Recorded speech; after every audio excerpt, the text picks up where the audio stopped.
we have been really chained to certain types of footprints of machines, certain operating characteristics of machines, certain firmware interfaces, and I'm talking about kind of the native firmware, not like a secondary firmware that you would install, relating to the machine in a certain kind of way. And the consumers, at some point, are going to ask for more choices. Welcome back to the Compass Mining Podcast. My name is Jarrett, and today I'm excited to have on Rob Oren. Rob is the author, and if you're watching this on YouTube, I'm going to hold the book up, holding it backwards, The Bitcoin Miner's Almanac. Really excited to have him on today. We're going to talk about his book, and honestly, there's a bunch of other stuff to talk about. So anyway, Rob, how are you doing? Thanks for hopping on. I'm great today. I think this was a sign. We record this right after we break 100K, so it's very auspicious. This episode will come out. We drop episodes on Tuesday, so let me look at the old calendar. This episode will drop. It'll be old news. Yeah, exactly. This will be ancient news. This episode will drop on the 10th of December, but we were recording it actually on the 5th, so the prior week, prior Thursday before. And as we were talking about before we hopped on, last night the thing happened, right? We've been like waiting for it. So as people, my grandfather was a World War II veteran. And so for his generation, it was where were you on December 7th, 1941, right? Like that's right. The date that will live in infamy. And he knows. And for my parents, it was like JFK. For our generation, maybe it's 9/11. Where were you? You'll always know. But I think for Bitcoiners, if you see zeros added, so where were you last night when the next zero was added to the price? It's a good question. I was sitting at my kitchen island after putting my toddler to bed, after doing some story time. So it was promptly after story time. I think that's probably a good sign. But it's funny because you bring this up as like a head fake. I was thinking about this yesterday as well, that it's this weird psychology we have to deal with anytime you have like a log shift or something that grows exponentially. There's like this log shift. And so if you've been through enough cycles, there was the log shift of like hundreds to thousands. And when that happens, like you kind of forget about the tens place of Bitcoin. And then it's the thousands to 10,000s. And then you kind of forget about, the hundreds place. It's sort of incidental on the way to the next one. And I was thinking about it in very explicit terms yesterday, like, wow, we're at 100, like we've added this digit. It doesn't, it's a 7% pump from where we were 2 days ago. But psychologically, we're kind of abandoning the thousands place almost now, which is crazy to think about, that like the thousands place, a $1,000 USD denominated move is a 1% move at 100K. And so now you kind of forget about the 1% and we're concerned with the tens place now, it seems. So it's interesting, the psychology to me, once you get through a couple of cycles, that this changes so dramatically. I got in 2017. And when I got in the first time I bought Bitcoin, it was like 5,500, I think. And I remember thinking, oh, I'm late, and that's right. I also want to give the preface that we are here to talk about Bitcoin mining. It's just, this is the hype. We have to have a little hype moment. We have to have a little moment where you and I are going to record this. And we're going to remember this and anyone who's going to be listening to this is still going to be in the shadow of this moment. And I think the other thing that's interesting is like, when I think about 2001, I was a freshman in high school. I remember sitting in Miss Muley's English class. I remember they rolled in the TV, and we're going to come back to an old school TV. I have the notes on my book. I want to bring that up. Rolled in the old school TV, and they started to show the images, and we were watching it, and it was like, this is insane. And when I think to that, and I think about the other moments I've called out in American history that are really important, right? Which are like D-Day, JFK, 2001. There's other moments in history, right? But all those moments, you were probably with people, and you were with people who could understand the gravity of the situation. But in Bitcoin, as I told you last night, I get home from my buddy's house. I wasn't checking price, which normally I do obsessively because I just have it on my screen. I just scroll. I'm like, oh, okay, whatever. I can move on with my life. Yeah. I get home and probably, similar to you, when you realized, you look down and there's a billion messages from the people who understand the gravity, because maybe the people who you live with, your IRL, your friends and your family, they're just not as immersed in it. And so I think that was a new experience for me, because other times things have happened over the last, like when I first found out about COVID, he was like, oh, we're with other people. Now we have to figure this out.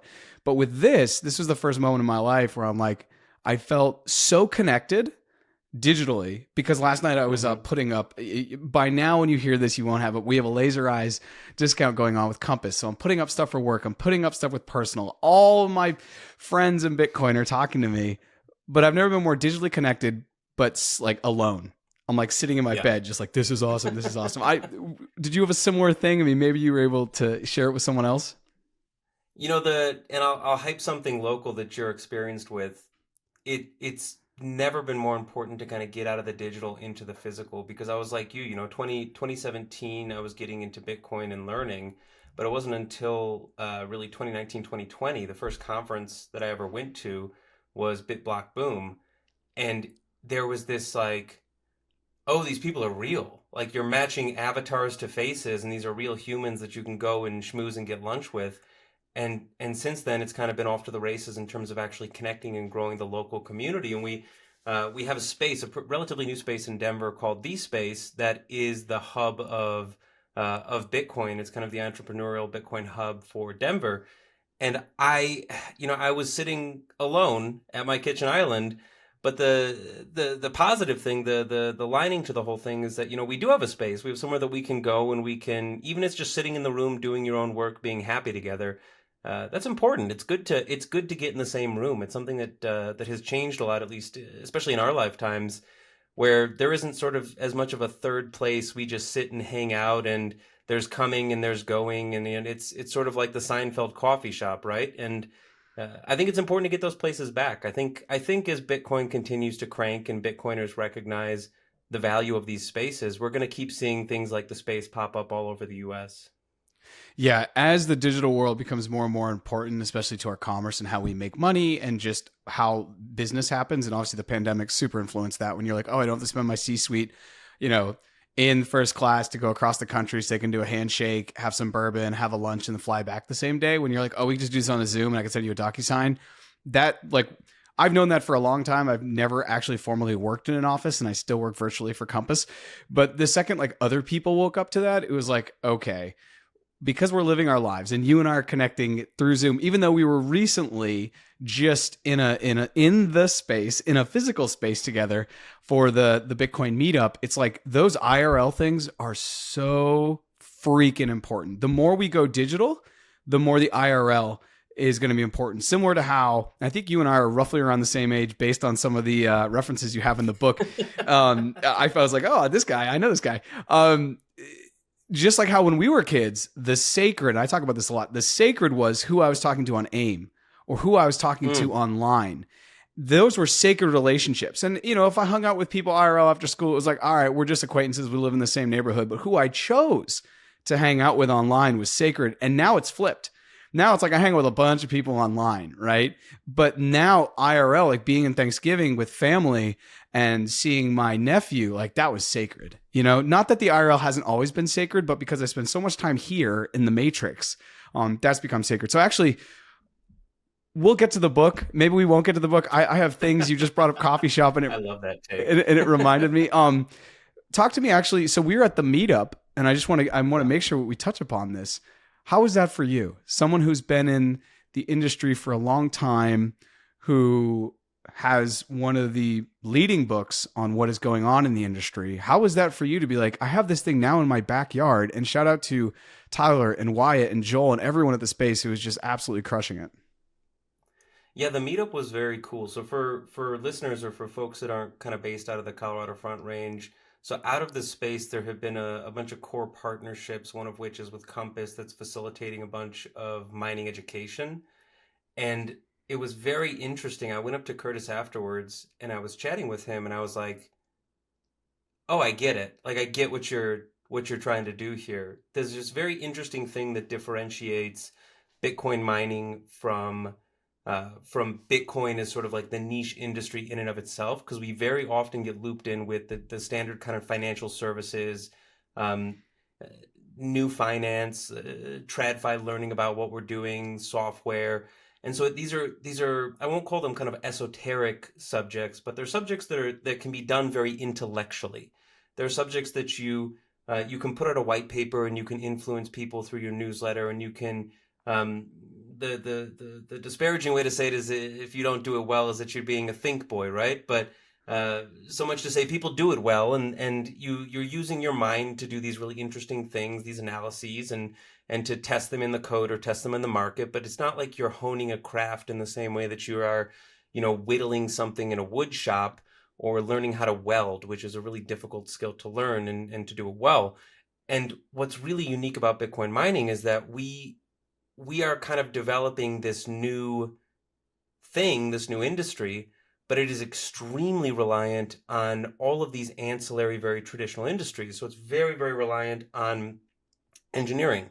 Engineering, very well established, and not just electrical engineering in terms of getting your transmission power and getting it down to your machines, to your PDUs, to your PSUs, and keeping everything there, but also mechanical engineering. And mechanical engineering is a requirement of the cooling systems that you have. So in this first talk that Compass was hosting, they had an HVAC specialist, a guy who sells filters. And it kind of clicked. It was like, oh, this is actually unfreaking believable, because these are all of the ancillary experts that are now coming and providing insane amounts of value to this thing that is seen as this kind of high-tech, tech bro thing, this high-tech sector. And it's extremely blue collar. Bitcoin is not just this kind of white collar. We read some books and we put our pinkies up at the dinner party and we talk about how superior our money is.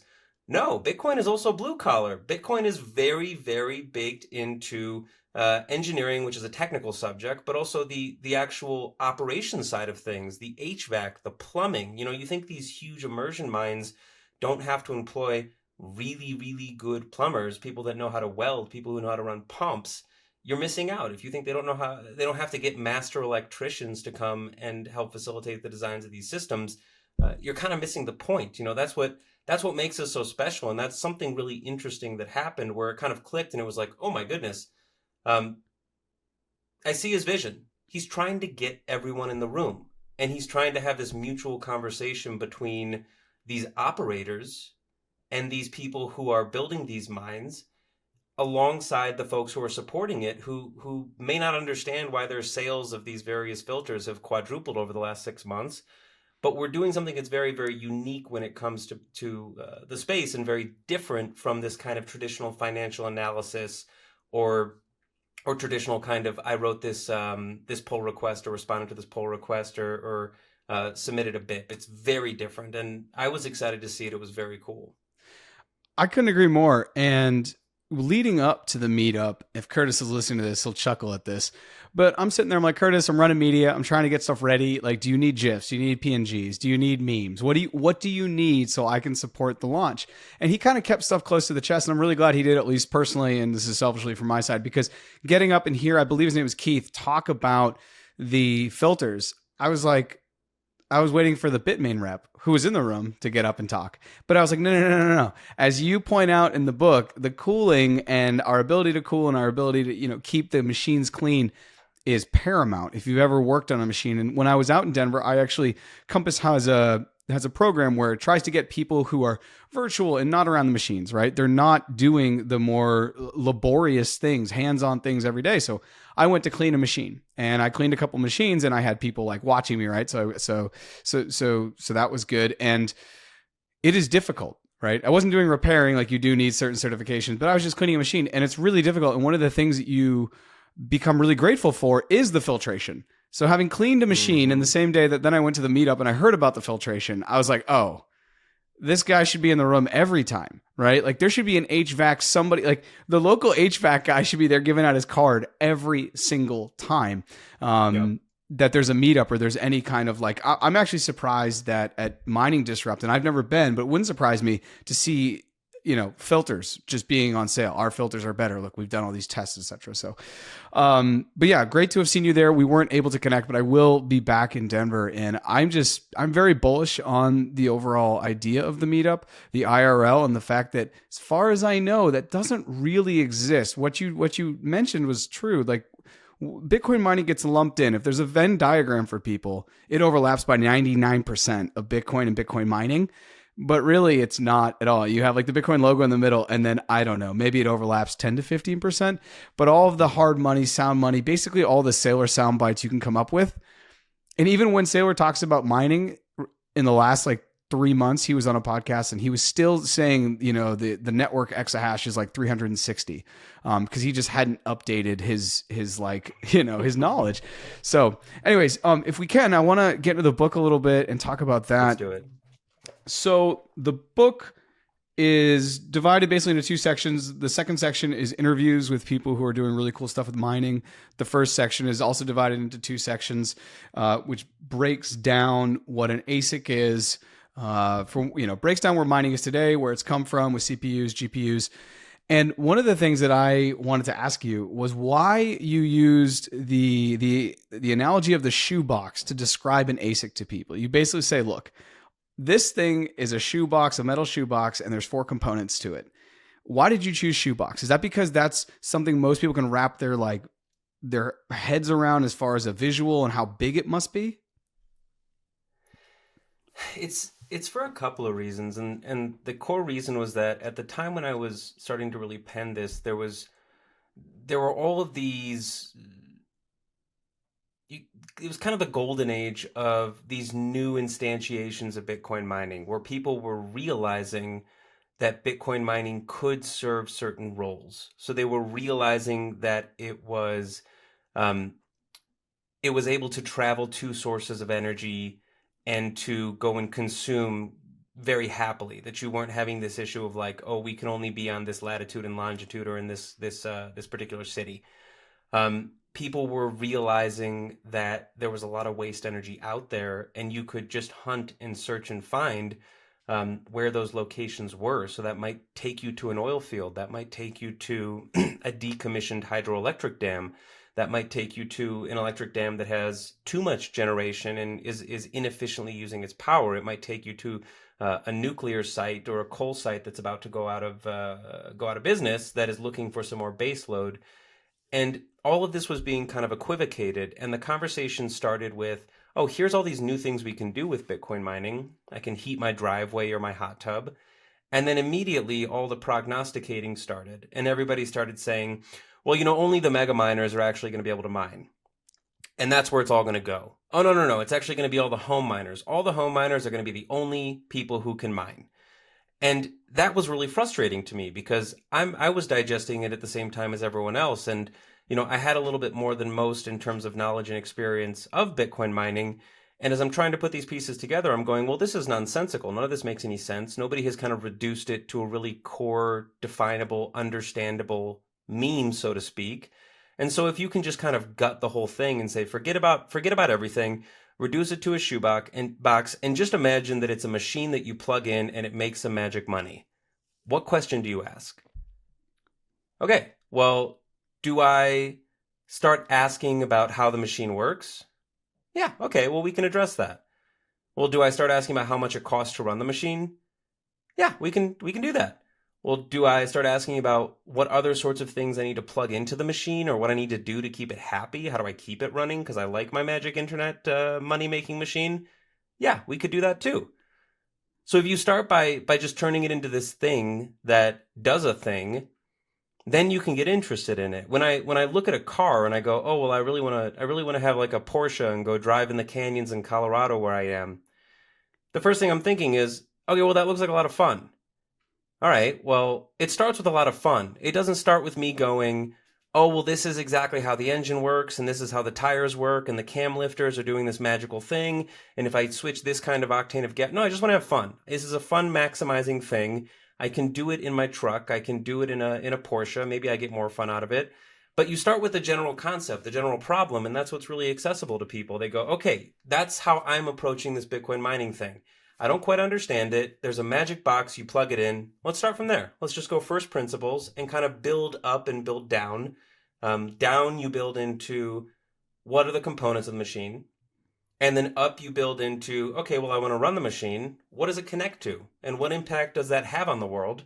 And then the next step is, okay, well, how do I make a business out of this? Like, how do I make it useful? Is it a business? And that kind of harkens to what will go into the next update of the book, which is a section that I think was missing. It was kind of touched on at the end of part one, going into part two, but I think deserves a lot more sort of depth of study, which is what are the domains in which you can mine Bitcoin? And by can, I mean kind of practically, where are people organizing themselves? And what I'm seeing essentially, and this is my what I'm positing, is that there's three ways that you mine Bitcoin. You either mine ideologically, that has its own limitations, it has its own upsides, it has its own downsides. You mine for profit, which is either you're mining as sort of a business that has some kind of unique edge or advantage that you're trying to leverage, or you a subset of that would be like utility mining. So utility mining is mining for heat. That obviously has its own limitations. It also has its own way that you would model it, but fundamentally it's a business argument. And the last way to mine would be that you mine as a state. Okay, well, we know it's actually happening. Some very publicly, some not publicly. Why would you do that? What would be the limits to it? And then you can have kind of the broader conversation of, okay, what does the macro look like? So it was initially kind of this aversion to trying to get everybody caught up in memes that were disconnected, trying to drive them into first principles, and then saying, okay, well, once we understand the first principles, we can build from there, and we can actually get a clear sense of what is emerging and why does it make sense that this is emerging this way.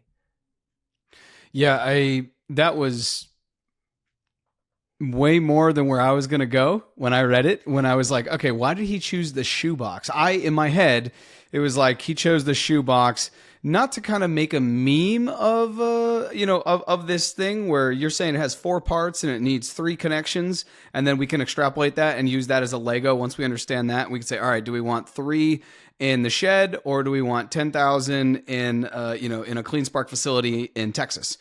And one of the things when I read it, I was just like, this is really great, because growing up as a kid, I don't know many people that didn't put money in a shoebox, and they saved it, and that was their energy.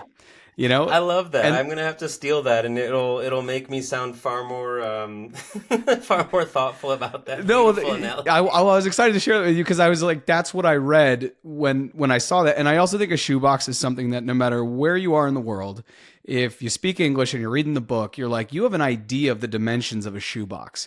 An adult shoe, even a size 13 to a size like 8, it's more or less the same shoe boxes. They'll put different stickers on the outside and arrange the shoes differently. So I thought that was really good. And that is one of the things I think that I guess I knew theoretically, but seeing now, I've been to a mine in Texas of Compass. I've been to a mine in Ohio of Compass. And now I've been to the Denver HQ where there's mines coming in and out as they're moving in and out.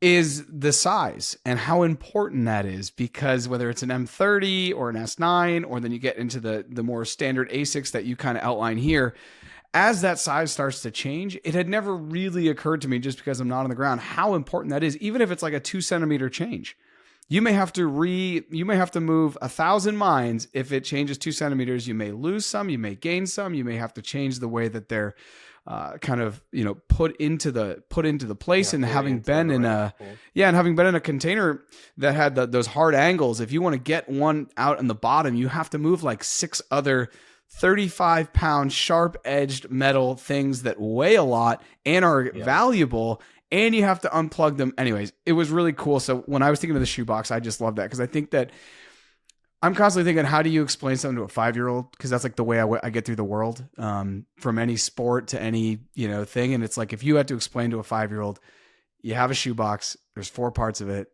3 connections, you got one, that's going to do something. Let's just stack more shoeboxes. It's like the Legos. So anyways, that was one of the things I was really excited to kind of ask you about, because I think it's a great way for people to understand the size and then the function of the mine. And then one of the things you said when we kicked off the episode was you were talking about, you made reference to a coffee shop, and in the book you make reference to a coffee shop.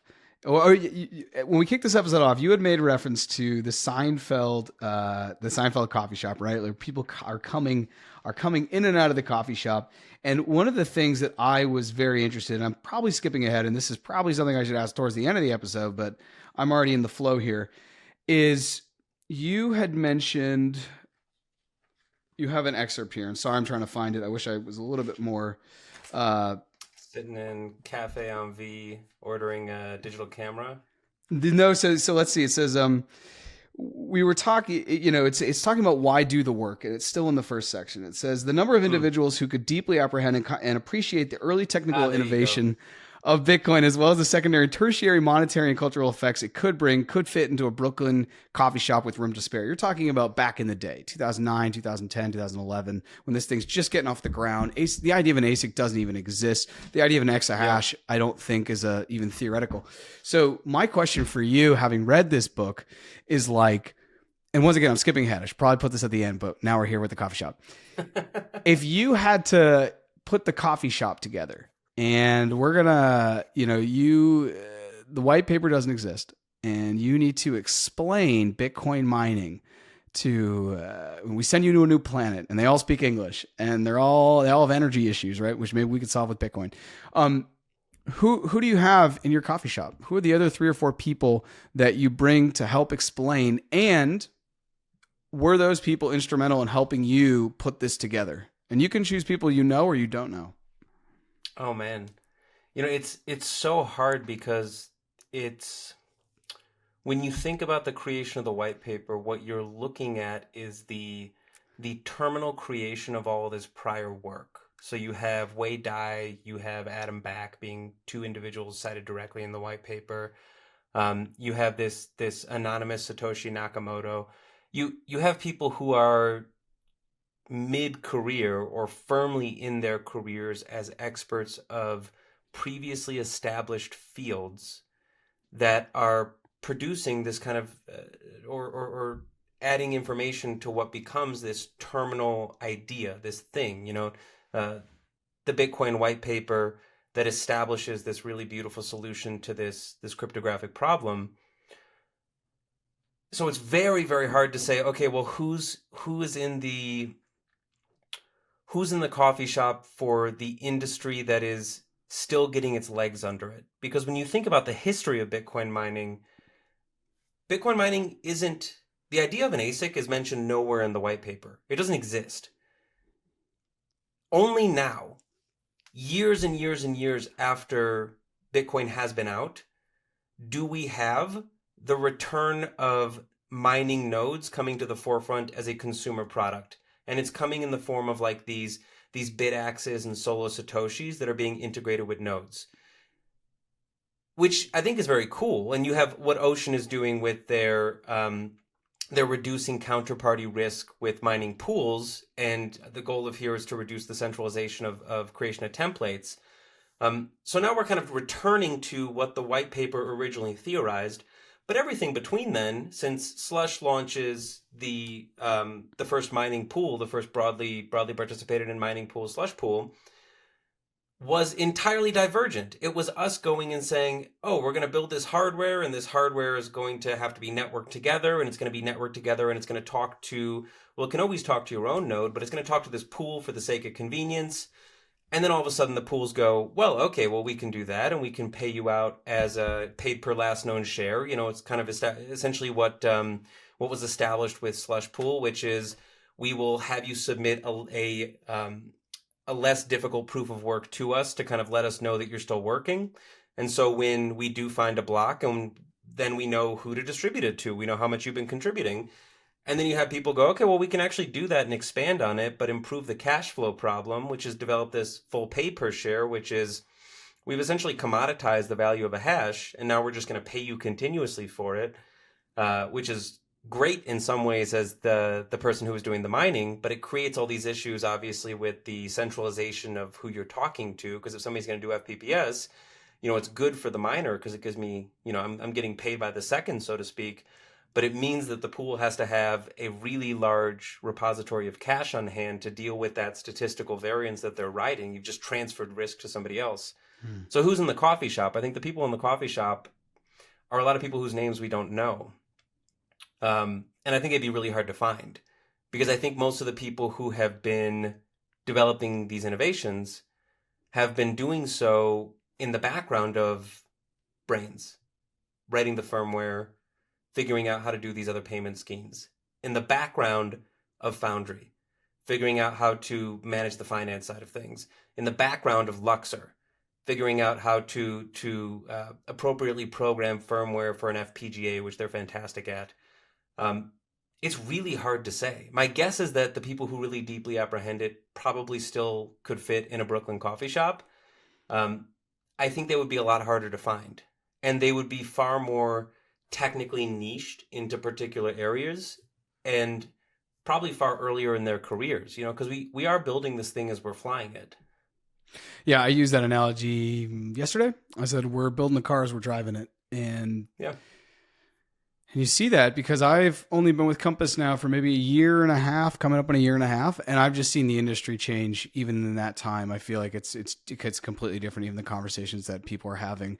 I listened to the episode that you actually had done on the mining pod, talking about your book, and you had said that one of the things that's not included in here was the Bitaxe discussion.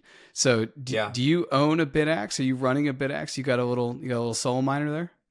It hadn't even come out by the time the book had gone to print. I was so frustrated. I saw Scott in Nashville, and I grabbed him from across the room. I was like, dude,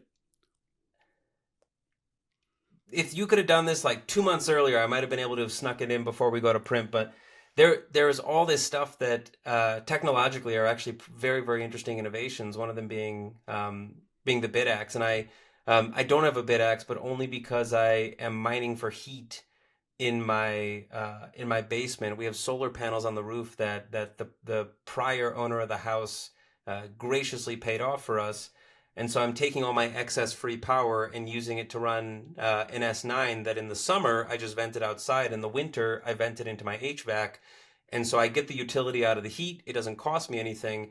And then all the revenue is pointed at a couple of nonprofits in the Bitcoin space that I like. So I send them the pool rewards to them. I grabbed Scott and I was like, listen, man, I got to interview you because I need you in the second edition to talk about this initiative and exactly what's happening. And it's the same thing actually with Mara's 2-phase immersion cooling that they have commercialized. That came out like a week after we went to print. And the book very clearly states, hey, there are 3 ways that you keep Bitcoin miners cool. And essentially, since it's come out, it's been wrong. There are 4 ways that you can keep Bitcoin miners cool, and the new one is that you use this solvent-based phase change that is happening, where you're heating up a solvent that's boiling off, that is really efficiently cooling these machines. That lets you get super dense in the way that you pack the machines in there, and then it produces a more quality or a more controllable kind of low grade industrial heat that you can use for these ancillary purposes. There's all kinds of stuff that needs to be updated, needs to be kind of nudged. Nothing radical. You know, the idea was that if I wrote something appropriate, it would establish the foundations, and then you would only build from it marginally. You wouldn't have to radically change it, and that's been the case for the last year and a half, almost 2 years, that all the core theses have kind of held because they're very explanatory. And technologically, you know, maybe we get some other big innovation. I have to update it and do a 3rd edition, but for the time being, I'll be focused on the 2nd. Continue on the Bitaxes and going towards the end of the book, you have the interviews and a whole host of people hop on, and Bob Burnett, I believe, kicks that off, or he's one of the first. And he talks about, you basically are saying, hey, what are the types of, what is your business? He said, let me talk about the business. Let me break that down. In order to do that, he's going to use an analogy with some animals, which I thought was awesome. Yeah. This is elephants. These are basically, the 100 megawatts sitting out in the middle of Texas, probably run by a pubco. There's rabbits. This is your S9 that's in the house. You're using it for utility, as you said.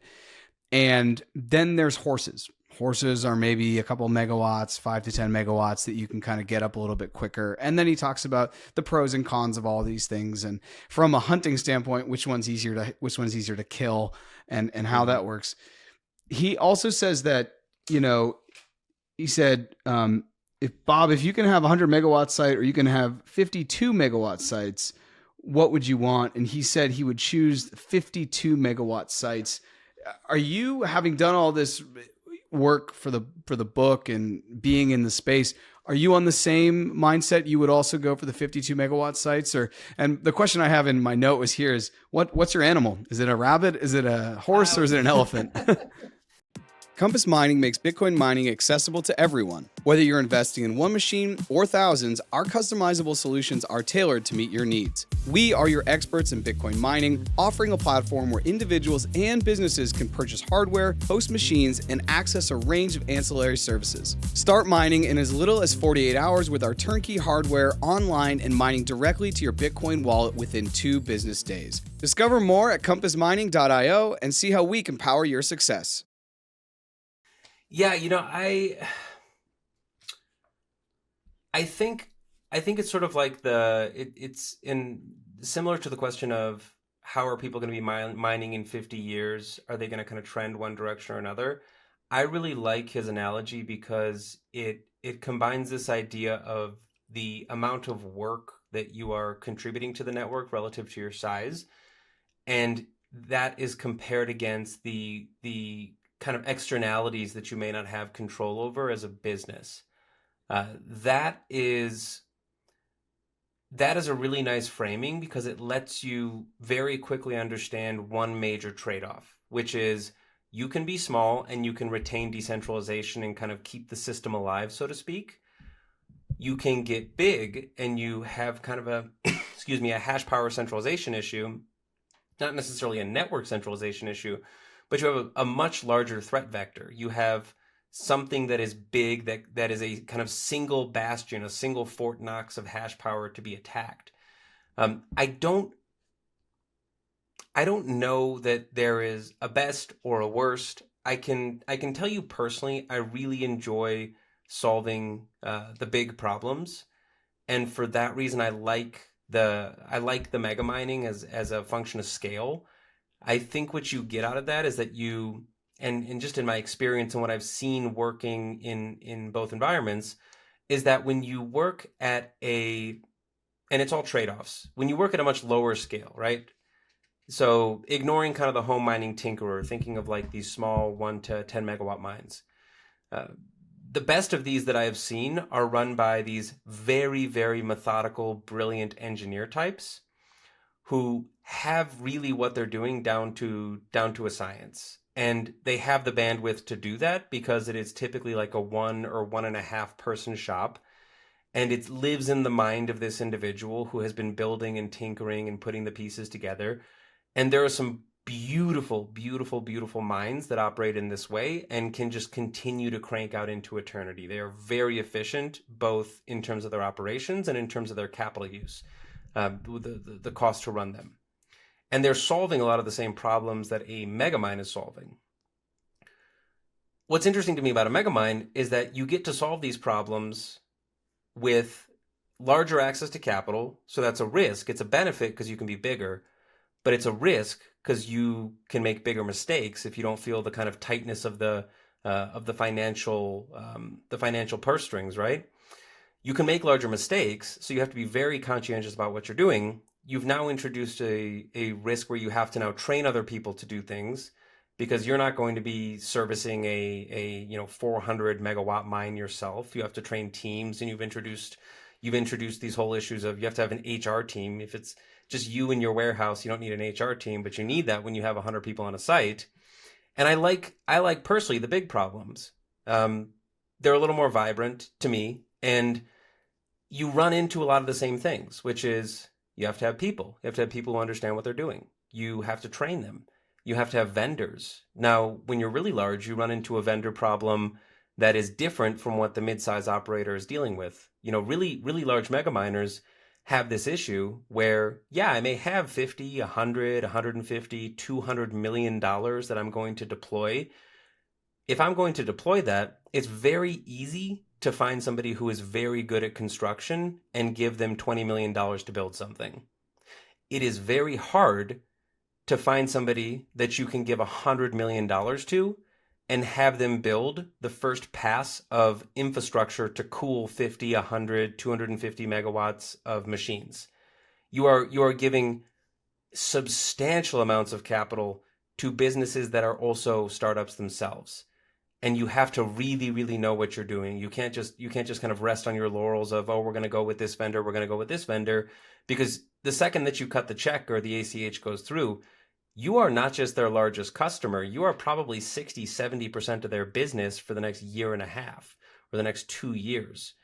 So you have to choose your vendors very, very carefully. And this is across the spectrum. This is in terms of the cooling systems. This is in terms of anything that is not kind of like a known engineered system like a building or a dry cooler, because you can call a multi-billion-dollar company and they'll send a team to service your dry cooler. You can get a hotshot guy to come and do some engineering on your electric. It's harder to do that when you have these new systems like the cooling or some of the networking systems or the power distribution systems. That is very risk laden. And so I like that. I like solving those bigger problems, and I like engaging with those bigger problems. And I don't think that it's necessarily one wins or one loses, but I think it's simply trade-offs. It's really trade-offs in terms of what your threats are, what your upsides are, and what scale at which you want to operate. So, an elephant, a horse, or a rabbit? The elephant? I think I am professionally an elephant, but personally a rabbit, because I still like tinkering around and doing the stuff at home. Gotcha. Yeah, the whole adage of, be careful who you choose to work with, I think is never more important when you're in a Machiavellian industry that is Bitcoin mining. Things swing really, really quickly. And to kind of go with that, you had mentioned, or I had brought up in 2001, the towers are falling, and I was watching it on a TV that was wheeled in. And going back to Bob Burnett's interview, he was talking about how when he got his start back in the 80s, he was working for Zenith. And if you're over probably 28, you know what Zenith, you maybe have an idea, but if you're under 28, you've never heard of this probably. Zenith, I knew because we had TVs that were done by Zenith. And I didn't actually know. He said that they had a computer department at Zenith, which was interesting. And that's where he was kind of tapping in the time as a technologist and someone in the 80s who was interested in computers, personal computers. And so this is kind of going to be a weird history day for me, but I think about my grandfather who worked for Fuji for a while, and he ended up getting a really great pension from Fujifilm, right? And Fuji was a big deal, and then they weren't. And seemingly that happened overnight. And when I look out, and it's kind of what you're talking about, you need to be careful who you're bringing into these specialized things. What are your thoughts? And I don't want to have any names. We're not here to say, oh, this company's not going to make it, or this brand of ASIC maker is not going to make it. But for a percentage, out of the 100% of ASIC makers that, let's say there's 3 or 4 big ASIC makers right now, and they more or less control 100% of the market. Over the next 5 to 10 years, just like Fuji was once a big thing, just like Nikon was once a big thing in cameras. Oh, and that's the other thing. Going back to the camera, you said the way that you talk about the ASIC is you're like, hey, in sophomore year, in high school, and I enrolled in a darkroom photography course, and I distinctly remember the teacher standing at the front of the class and confidently declaring that every camera had 5 parts: the lens, an aperture, a shutter, a light box, and a recording medium. And you said, even as you go through and you have your iPhone now in front of you, it has all of those 5 parts on some level. So I guess my question is twofold. It's like, one, do you think that there's, no names, but just like an overall evolution, do you think that there's ASIC creators, makers, fabricators out there right now that won't exist in 10 years, just like Fuji and Nikon disappeared for the cameras? And of the 100% market share that is being right now serviced, that demand is being serviced by the ASIC makers, how much of that do you think is going to shift? 50%, 60%, 70%, 80% over the next, I would say, 12 to 24 months? 12 to 24. Wow, what a timeline. I don't know. You tell me. It's just such a hard question, right? Because there is one dominant ASIC maker for the entire industry. And the risks associated with all ASIC producers or machine producers, mining machine producers, are national security at some point. They're geopolitical at some point. So if we wind up with a ground invasion of Taiwan, then it's kind of game over in terms of what's happening in the ASIC market. The repair shops are going to be making a lot more money domestically.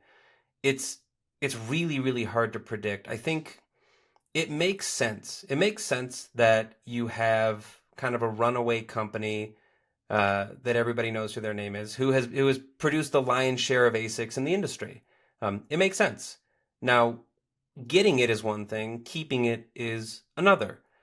And in the long run, I don't think that any company who finds themselves in a position of owning so much market share is just going to be able to keep it as long, especially in something as dynamic as what we're doing. In terms of the business landscape, I think that there are some two driving factors that are helping to build what is very, very new. The secondary market and the repair facilities that have been now kind of emerging. This is going to kind of add fuel to the fire, or is going to allow for the continuation of participation with certain miners. So if a new miner comes out and they don't have the buy-in of the repair shops, or they're not easily repairable, or they can't move on the secondary market, that's going to be really hard to deal with. And the nature of the secondary market and the repair shops is that the secondary market is very feast or famine. It's very cyclical. But the repair facilities, they're now doing these certification processes that takes time, it takes money.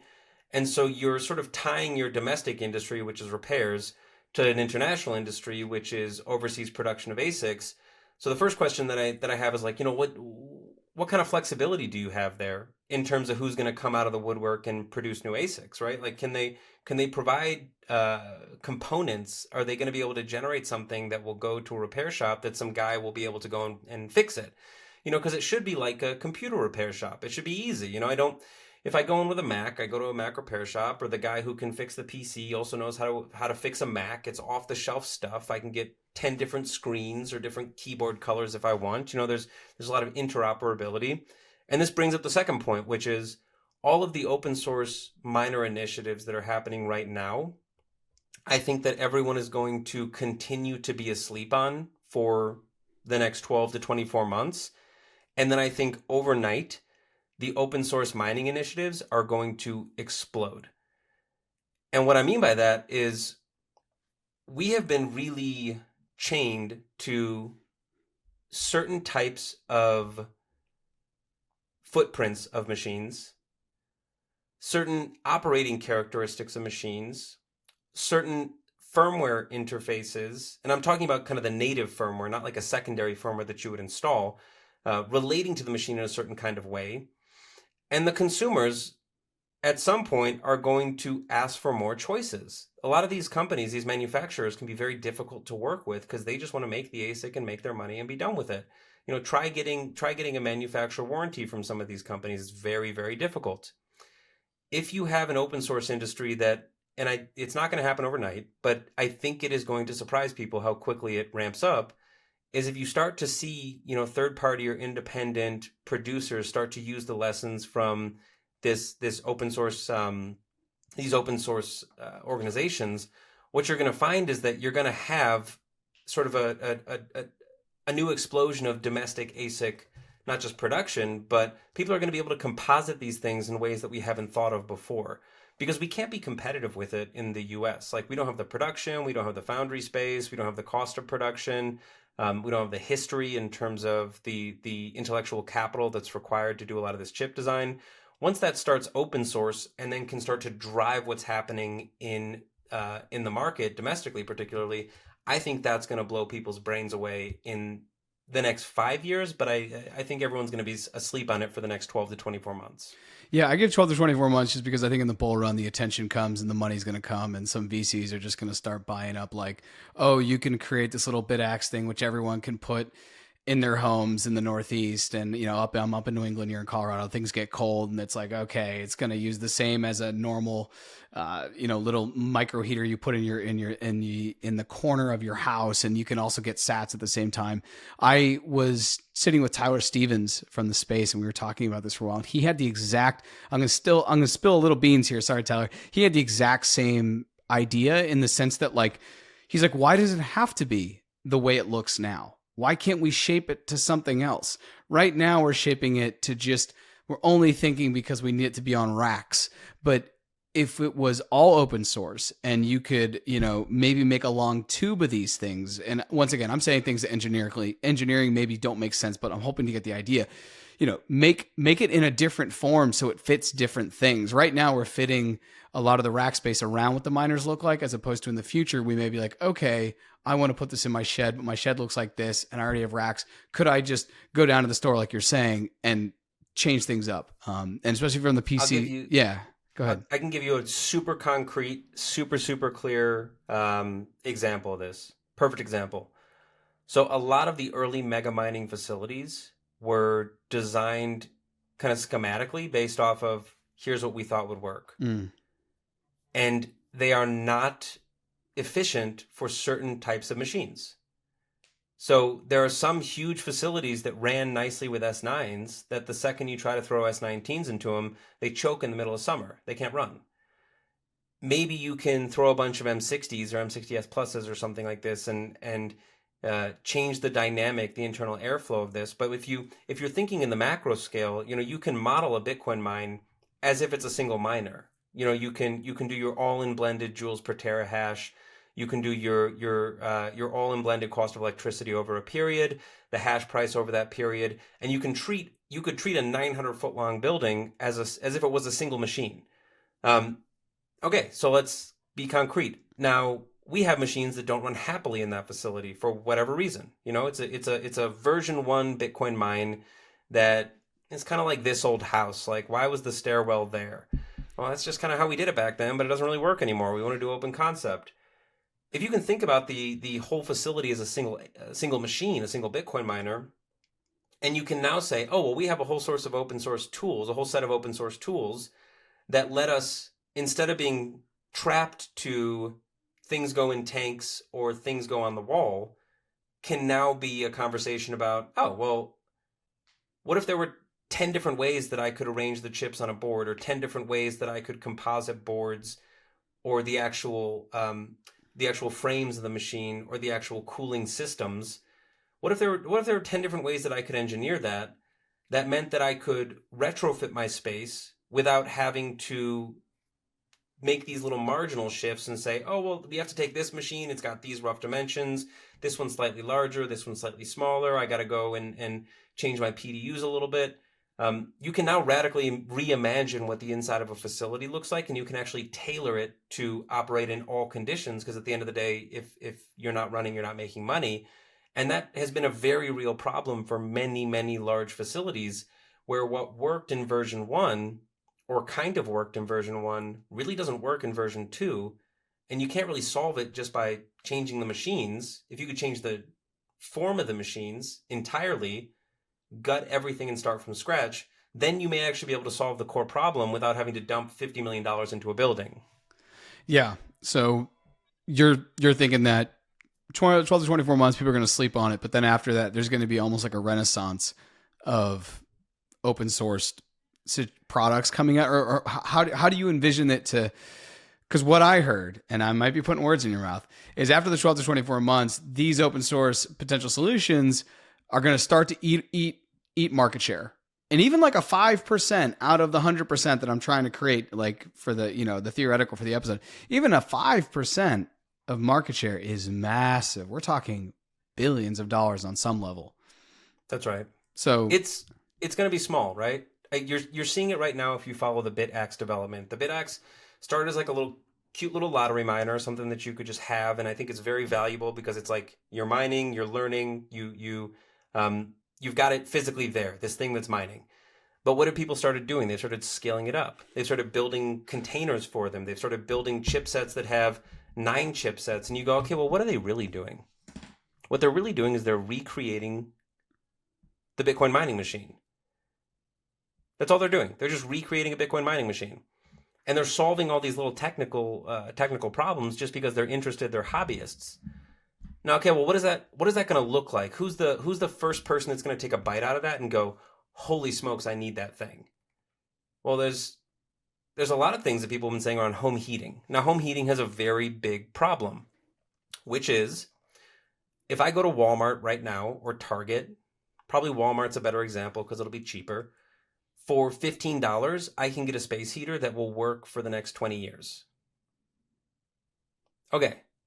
For $200, I can build an S9 heater, and then my wife is going to be nervous I'm going to burn down the house. That's a hard problem to solve for. And then it's a hard problem to solve for because what if it breaks? What if an ASIC goes out? ASIC chips fail. I have to ask somebody not just to plug in their space heater, but to also set up a pool setting. What is it? Set an account? It has a smart space heater? What am I doing here? It's really hard to solve that problem. If you have the flexibility in the way that the device is physically set up or what you can integrate it into, it becomes easier to solve that problem. So water heating is a good example. It's very, very reasonable to say that you can provide resistive water heating using Bitcoin miners, or you can heat your hot tub, or you can heat your pool. You run into the same issue, which is, what's the cost comparison? Okay. What other crap do I have to do that I don't want a smart pool? I just want a pool that is a pool. I push the button, I jump in the pool, it's nice and warm. I don't want to have to like rearrange the pool settings on my pool, no pun intended. So I don't know. Personally, I'm not super convinced. I think the zeitgeist and the excitement around the home heating side of things is very valuable, and I think it's really positive. I don't think it's a killer app because nobody has figured out how to commercialize it. It may be the case that somebody just needs to get, a $200 million investment and do the same thing that all those startups were doing 10 years ago, where the whole thing was like, if we just dump a bunch of money into you, you'll figure out how to do it. And then Lime scooters wind up anyway. Like, that might be the model. I don't know. I just know that it is very, very, very, very difficult to try to solve the home heating thing. I think there may be industrial heating solutions that could be used. But what they are, I don't know. It might, Mara has the technology for it with what they're doing with their two-phase liquid immersion cooling. But what's the demand for it? Why do I want to spend $500,000 for a low-grade water heater when I can spend $50,000 and just do what I've been doing? So something is going to have to change, or there's going to have to be some kind of killer app, or there's going to have to be something that comes out that's so good that it's a product that's 10 times better than the nearest product, and it just so happens to involve Bitcoin mining. I don't know. The most recent one I saw was that some company announced that they were mining Bitcoin on jets.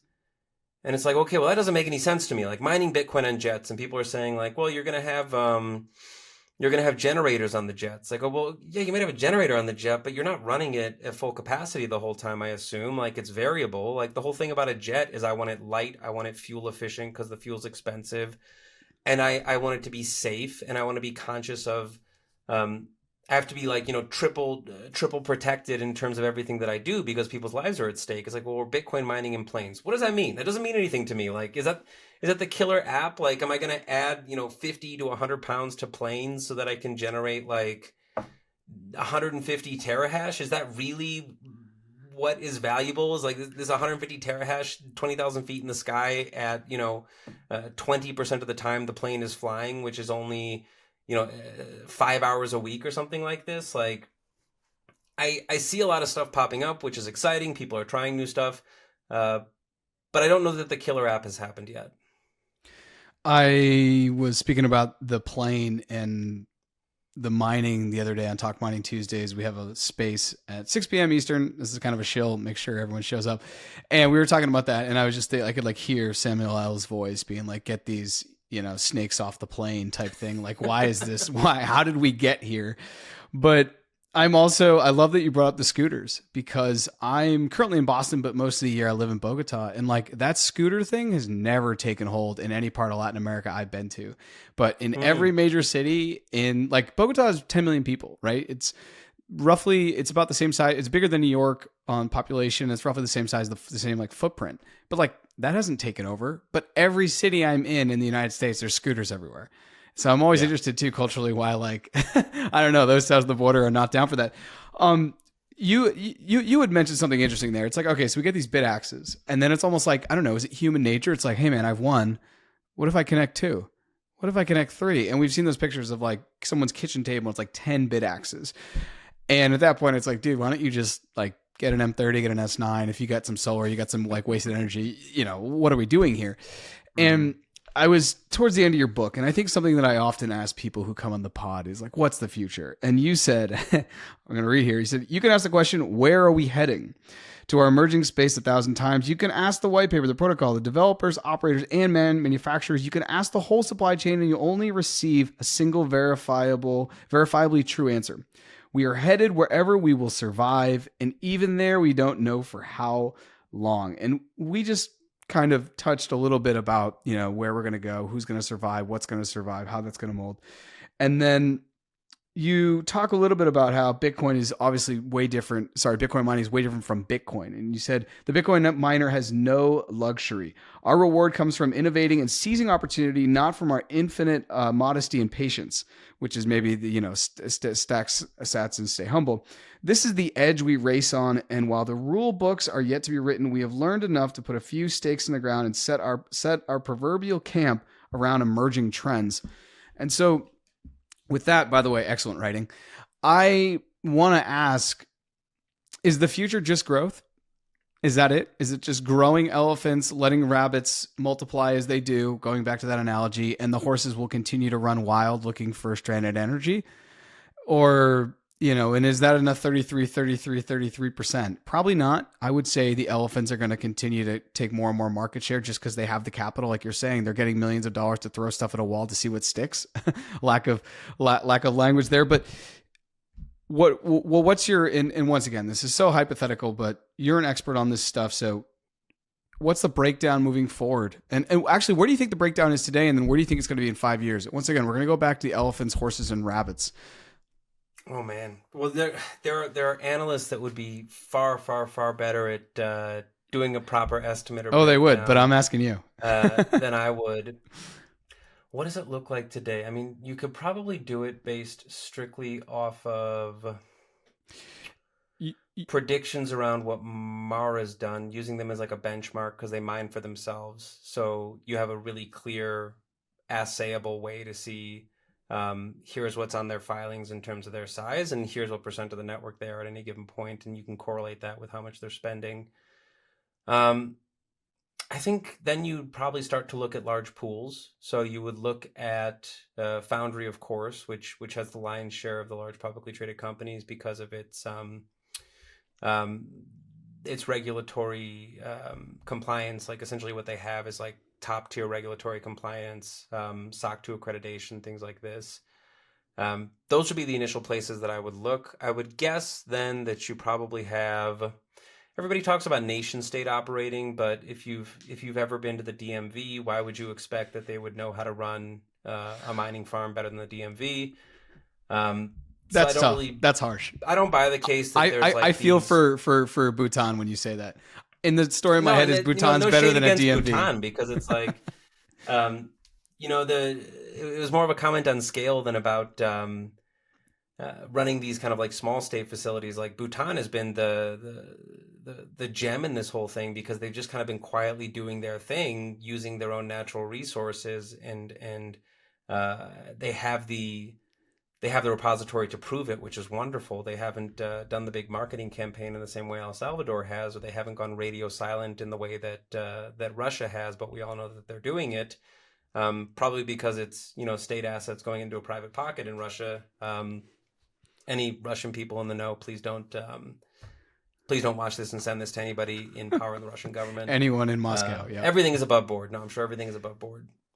Yeah, where is it going? I think it's so hard to predict. I think it's an analysis that can be done, but what you have to do is you have to take the first thing, which is, okay, well, we're assessing it based on looking at the mempool, and we look at the mempool, we could get a rough estimate. So just for argument's sake, say 40 to 50%, 45 to 50% of the network is consistent with mega miners. Okay, and you could probably do an analysis of all of the public announcements for large site acquisitions, and you could break it down megawatt by megawatt, and then you would take their corporate filings and look at their efficiencies and get an idea of their total installed terahash and things like this, forgetting about their profitability, right? Then the next thing you would say is, okay, well, I have a map of all these mines, and I can kind of roughly correlate what their efficiency level is. We're forgetting about their expenses for a second. You go, okay, well, who has the largest geopolitical risk right now? If I do it for the world, not just the U.S., right? That was a question mark 2, 3 years ago in the U.S. It was a massive question mark, and it put huge targets on mega mining sites. So anything like 100 megawatts or even 50 megawatts or over, because that's a lot of power. Um, that liability, that kind of geopolitical risk domestically, has collapsed in the last 3 months. The tailwinds are there, and for that reason, okay, well, the tailwinds are gone. So where's the liability? I won't say gone, but they're greatly reduced in the U.S. And this idea of like, an EIA survey that's gonna pop up and ask you to dox everything about yourself or something like this, that's not happening, and it's not looking like it's going to happen under the current administration or the incoming administration. Then you look geopolitically, you go, okay, well, who can get big? Well, China obviously has some stuff going on, but you're never going to find out about it. Russia has some stuff going on. You're never going to find out about it. Bhutan is small, but they're cranking away. They're doing well. You can go to the Itapu Dam or Iguazu. You can find large hydro stuff in South America. There's tons of that. You can go to Central America. You could say, okay, well, there's some geopolitical risk there, but some South American countries are democratizing. Some are going the other direction. You could do that analysis, and it would only tell you the same thing that everybody already knows, which is the highest risk is in the most dangerous place, and it can change at the drop of a hat.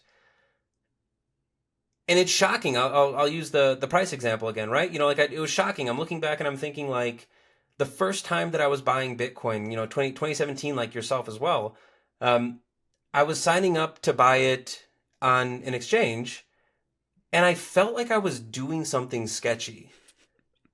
Like Oh, I don't know it why, felt but I was like super remembering sketchy. it. It felt super But it sketchy. felt sketchy. It was like, okay, I'm going to this website and I'm sending real money to it, and then I'm going to buy this thing. I'm going to click this button and buy this stuff, and then I'm going to send it to myself. I'm going to self custody. It felt sketchy. It felt sketchy because my whole schema was like the only other time that I had seen Bitcoin, covered aside from like a Wences Casares interview on Econ Talks was darknet purchases, right? So it felt sketchy. It was like, okay, well, ideologically, I'm understanding what this thing does, but I feel a little bit sketchy. That compared to today, like the thinking in the mining space, it felt sketchy 4 years ago to go into we set up like a megawatt and a half facility in Wyoming with a company that I helped establish. That felt sketchy. It felt really sketchy. How much power do you want? What do you want to use it for? I was leaving town. It was up in Wyoming. I was driving back down to Colorado to come home, and I was accelerating too quickly out of town, and a cop whips around and pulls me over. And I just spent like 2 days in town, like getting stuff set up on site, like helping get stuff organized. And he pulls us over, and he's like kind of asking what we're up to, and it felt sketchy. It felt sketchy talking to him. Like, well, what are you up to? Well, we have a business in town. What kind of business in town? We have a warehouse, and we set up a Bitcoin mining facility. Like, I don't know. It felt sketchy. It felt sketchy.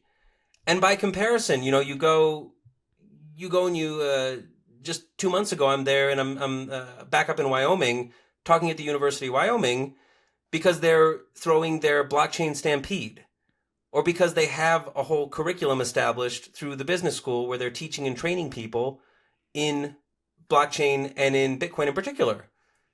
So it's like a light switch. Like one day you're leaving town or you're buying something on an exchange and it feels sketchy. You're leaving town and you get pulled over and you feel like you have 20 pounds of coke in the back when really you were just like setting up a Bitcoin mine, which is a business.